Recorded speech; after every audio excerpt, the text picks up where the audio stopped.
दशरथ मरण के बाद नौ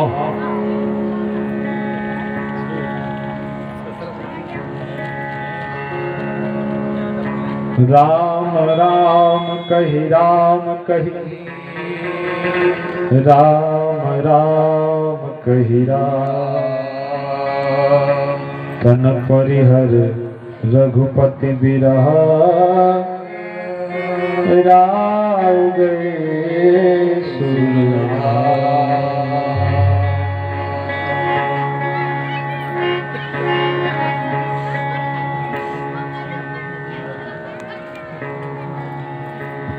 राम राम कही राम कही राम राम कही राम तन परिहरि रघुपति बिरह राव गए सुरहा।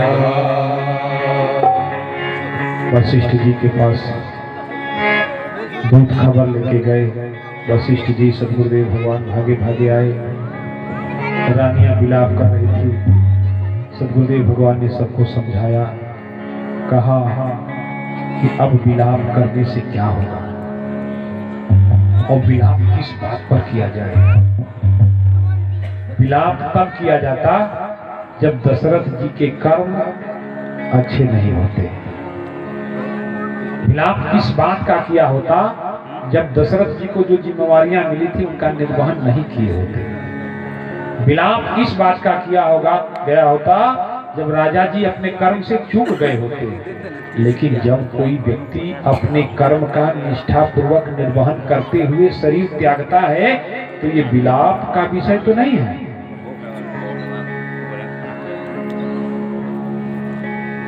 सदगुरुदेव भगवान के समझाने के बाद माताओं की पीड़ा थोड़ी कम हुई थी। फिर वशिष्ठ जी के संरक्षण में सुमंत्र जी के आदेश पर तीव्र गति से दौड़ने वाले घोड़े को भरत जी और शत्रुघ्न जी को लाने के लिए भेजा गया। उधर भरत जी पूरी रात करवटें बदलते बिताए थे। नींद नहीं आई थी।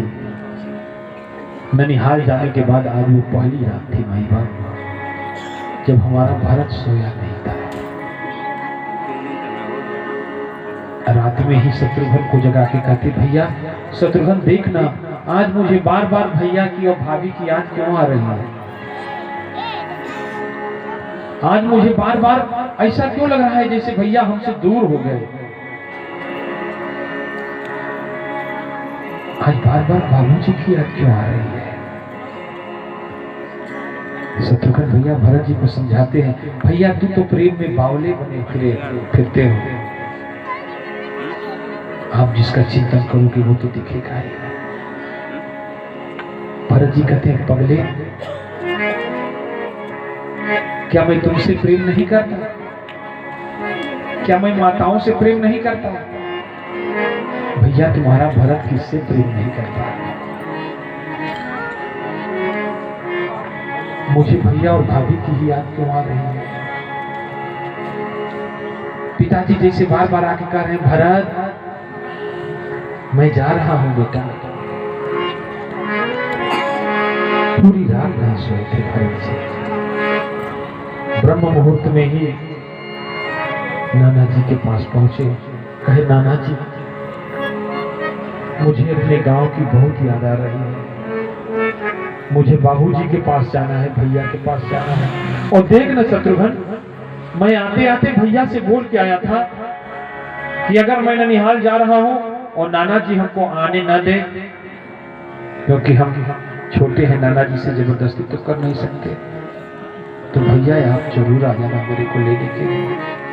देखो ना, आज 1 महीने भी हो गए लेकिन भैया आए नहीं। न भैया आए न भैया का कोई संदेश आया। ऐसा विचार भरत जी कर ही रहे थे कि अयोध्या का दूत रथ लेकर भरत और शत्रुघ्न को लाने के लिए पहुंचा। वशिष्ठ जी ने दूत को बता भेजा था कि भरत को इस बात का आभास नहीं होना चाहिए, क्योंकि भरत बहुत भावुक है, वो इसको सह नहीं पाएगा। सो दूत ने सदगुरुदेव भगवान की विशेष आज्ञा बता करके भरत जी और शत्रुघ्न जी की याचना करी और भरत और शत्रुघ्न को रथ पर लेकर के अयोध्या की तरफ कूच किया। रास्ते में भरत जी को विभत्स दृश्य दिखाई दे रहे हैं। सब कुछ उजड़ा उजड़ा उदास उदास सा लग रहा है, कुछ अच्छा नहीं लग रहा है। बार बार सारथी से पूछ रहे हैं, दूत से पूछ रहे हैं, भैया हमारी अयोध्या में सभी लोग सकुशल तो है ना? भैया सकुशल तो है ना? भाभी माँ सकुशल तो है ना? बाबूजी भी ठीक से तो है ना? हमारी माताएं ठीक से तो है ना? अयोध्या के नगरपुरवासी सभी ठीक तो है ना? दूत कुछ जवाब नहीं देता है। कहता है, राजा जी अब तो चल ही रहे हैं, सब ठीक ही है। भरत जी रो पड़ते हैं, भैया तू ऐसा क्यों कह रहा है? कहा सरकार हम आज्ञाओं में बंधे हैं। भरत जी का रथ अयोध्या पहुंचता है। रथ महल के दरवाजे तक पहुंचता है। महल के आसपास रहने वाले लोग भरत को देख करके अपने दरवाजे बंद कर लेते हैं। भरत जी कहते हैं, देखना शत्रुघ्न, ये वही लोग हैं जो कल तक महलों से निकलते ही हमको देखने के लिए पलकी बिछाए रहते थे। आज 1 महीने में हमारी अयोध्या कितनी बदल गई है भैया।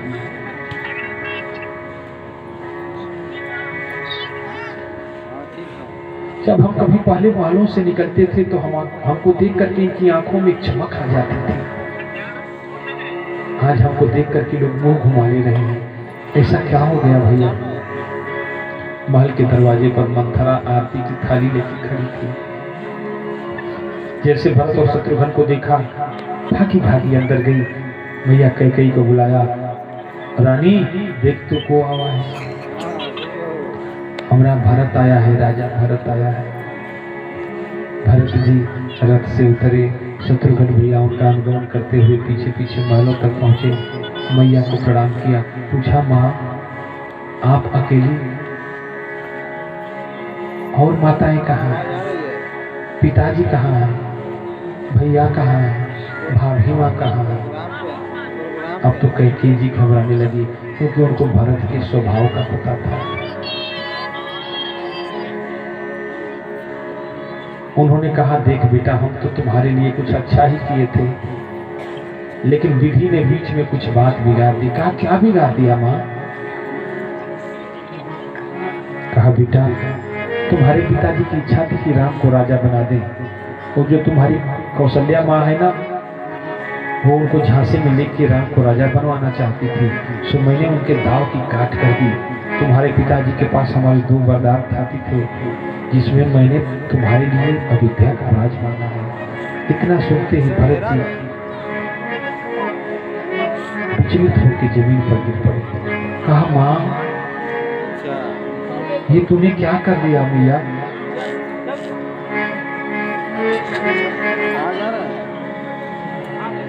कैकेयी माँ खुद को संभालते हुए भरत से बोली, बेटा, और दूसरे वचन के रूप में मैंने राम को 14 बरस का वनवास मांगा। भरत कुछ बोल नहीं सके थे, सिर्फ आंखें बोली थी। शत्रुघ्न भी कुछ नहीं बोले थे, सभी मौन थे, लेकिन मौन होते हुए भी आंखें बहुत कुछ कह गई थी। आज जीवन में वो पहली बार ऐसी स्थिति उत्पन्न हुई थी जब प्रेमी भरत दुखी भरत में परिवर्तित हो गया था। भरत रोए जा रहे थे, आंसुओं से बदन तरबतर हो रहा था। पूछा, ये सुझाव आपको किसने किया? बगल में ही खड़ी मंथरा ने परिस्थितियों को भाप करके वहां से भागना चाहा। शत्रुघ्न भैया रथ से कूद पड़े और मंथरा की बाल पकड़ के जमीन पे पटक दिया। भरत जी ने बीच बचाव करते हुए शत्रुघ्न भैया को मना किया। सदगुरुदेव भगवान आए। भरत जी सबसे पहले कौशल्या मैया के महल के अंदर गए। माँ से लिपट के रोने लगे। माँ माँ माँ, मैं जन्म लेने से पहले ही कूख में ही क्यों न मर गया माँ? इसमें मुझ भरत का क्या गुनाह है भैया? क्या मुझे जन्म लेने के लिए कहीं कौन था माँ?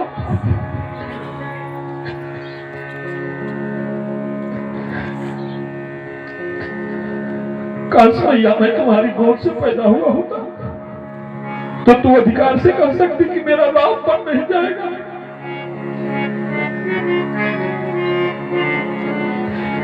क्योंकि भरत भी तुम्हारा होता और राम भी तुम्हारा।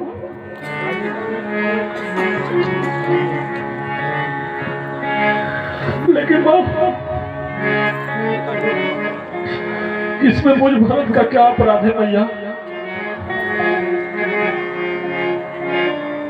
मां, तूने भैया को रोका क्यों नहीं मां? बहुत समझाया था कि भैया कौशल्या भैया ने भरत कहा, भरत तू अपने मन में इस तरह का विचार क्यों लाता है बेटा? राम तो जाते जाते कह के गया था कि मां, जब हमें भरत को पता लगेगा ना तो वो हमारे बिना कैसे रहेगा मां? वो राजा भी रो रो के बनेगा मां, राजा भी रो रो के बनेगा।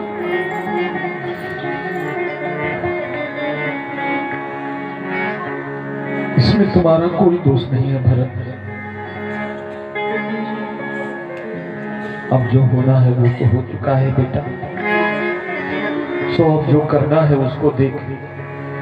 तुम्हारे बाबूजी का पार्थिव शरीर महल में पड़ा है, राम है नहीं। लक्ष्मण और तुम्हारी भाभी माँ राम के साथ बन गए हैं। सो बेटा, माताओं के लिए, अयोध्या के लिए, मंत्रियों के लिए और सदगुरुदेव के लिए एक तुम ही उम्मीद की किरण हो बेटा। राम के बन जाने की बात सुन करके तो जैसे भरत जी की आंख भी सूख गए आंसुओं से।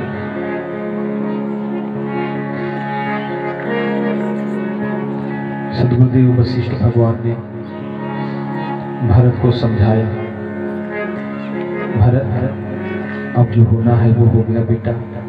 अब जो करने का है उस पर विचार किया जाए। राजा जी के पार्थिव शरीर को तेल की नौका में डाला गया और सुबह वैदिक ब्राह्मणों को बुला करके राजा जी के अंतिम संस्कार की तैयारी की गई। सबको लेकर के सदगुरुदेव भगवान सरजू जी के तट पे पहुंचे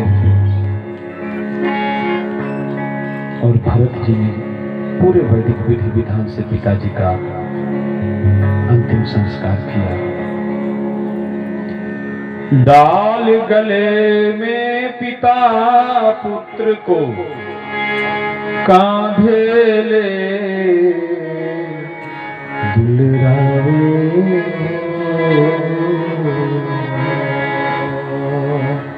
डाल गले में पिता पुत्र को कांधे ले दुलरावे,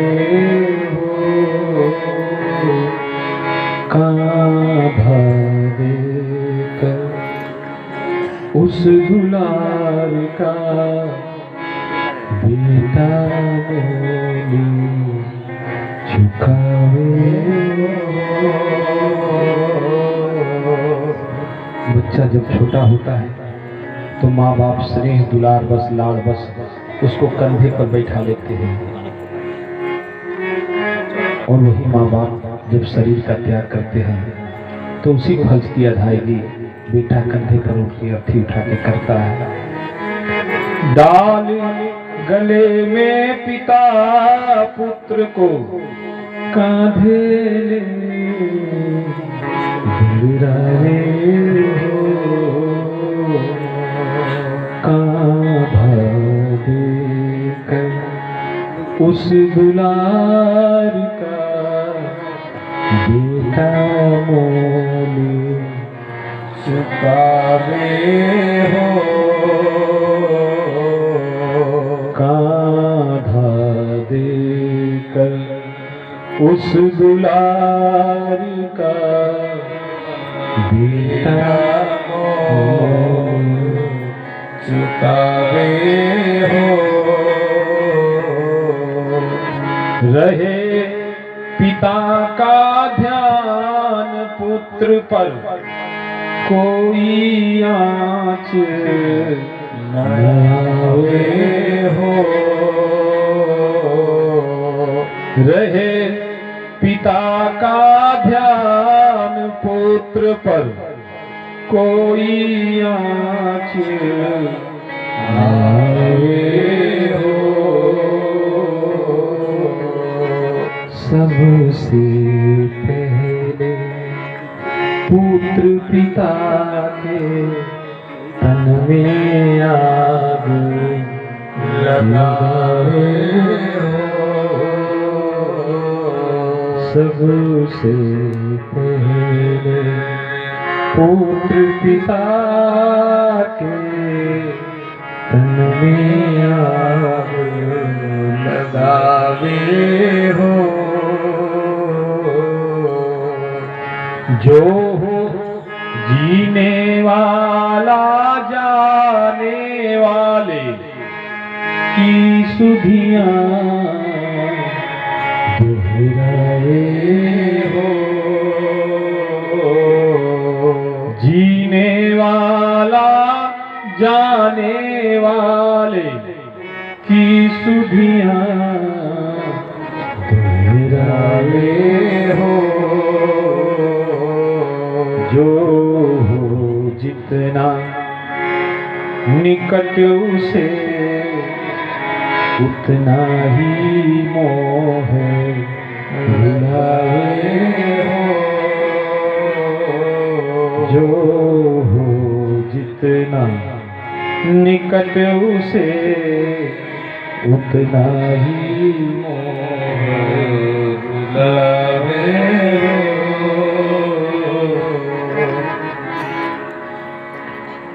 जिस पिंजड़े को छोड़े पंछी लौट के फिर ना आवे हो।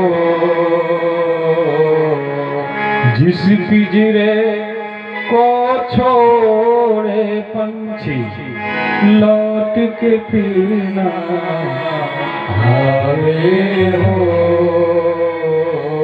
जीने वाला जाने वाले की सुधियां दोहराए हो। पूरे विधि विधान से सरजू जी के किनारे भरत भैया ने पिताजी का अंतिम संस्कार किया और सद्गुरुदेव भगवान के दिशा निर्देशन में पिताजी के जितने भी अंतिम संस्कार के कर्म थे उसको संपन्न कराया। दान दक्षिणा भरपूर देकर के पिताजी के लिए जो बन सकता था किया। उधर हमारे प्रभु गंगा पार करके अभी का प्रयाग पहुंचे जहां भरद्वाज ऋषि का आश्रम था। भरद्वाज ऋषि से पूछे थे कि नाथ हमें 14 बरस का वनवास मिला है, कहाँ बिताएं, कहाँ बिताना उत्तम रहेगा। सो हमारे प्रभु को भरद्वाज ऋषि ने वाल्मीकि जी के आश्रम के पास जाकर के वाल्मीकि जी से पूछने को बताया। हमारे प्रभु वहाँ से वाल्मीकि जी के आश्रम में पहुँचे। वाल्मीकि जी से जब हमारे राम ने कहा कि नाथ हम 14 बरस कहाँ रहें, वाल्मीकि जी मुस्कुराए त्रिकालदर्शी थे। कहाँ हूँ सो कहाँ जहाँ प्रभु नाही। राम तुम हमसे पूछ रहे हो कि हम कहाँ रहे। राम हमें एक ऐसी जगह बता दो जहाँ आप न हो। आपके बिना ऐसी कौन सी जगह है राम जहाँ आप नहीं हो। हमारे प्रभु अकारण करुणा मरुणालय